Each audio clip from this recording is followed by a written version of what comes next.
चलित टी20 विश्वकप रे नुआ इतिहास रचिले रोहित एसत भांगिला वेस्टइंडिज दुर्दश बैट्समैन क्रिस गेल महा रेकर्ड।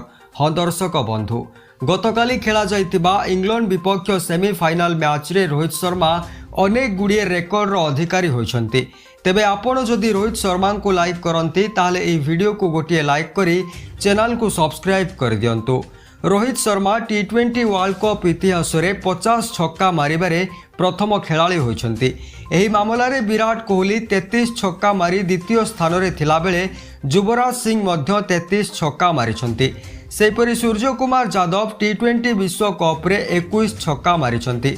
एसत रोहित शर्मा टी20 विश्वकप रे 1200 रन पूर्ण करिथिबा दुनियार द्वितीय बैट्समैन होइछन्ति। तांको पूर्वरु विराट कोहली 1216 रन करी 1 नंबर स्थान रे रहिछन्ति। तेबे वर्तमान सुधा रोहित 1211 रन करी कोहली ठारू मात्र 5 रन दूर रे रहिछन्ति।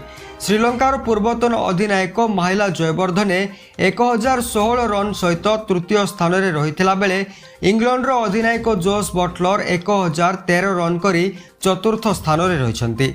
अन्यपटे रोहित शर्मा इंटरनेशनल क्रिकेट रे अधिनायक हिसाब रे 5000 रन पूर्ण करिछन्ति। या पूर्वरु विराट कोहली अधिनायक भाव में 12883 run, Mahendra Singh Dhoni 11207 run, Mohammad Azharuddin 8095 run एवं सौरभ गांगुली 7643 रन करिछन्ति।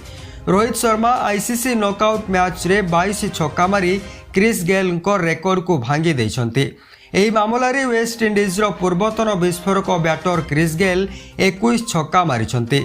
एसत कहीदेबाकू चाहिए गतकाली इंग्लैंड विपक्ष सेमीफाइनाल मैच रे 57 रन अर्धशतकीय पाली खेली रोहित, जहाद्वारा से टी20 विश्वकप नॉकआउट मैच रे अर्धशतक मारिबारे प्रथम अधिनायक होइथिले।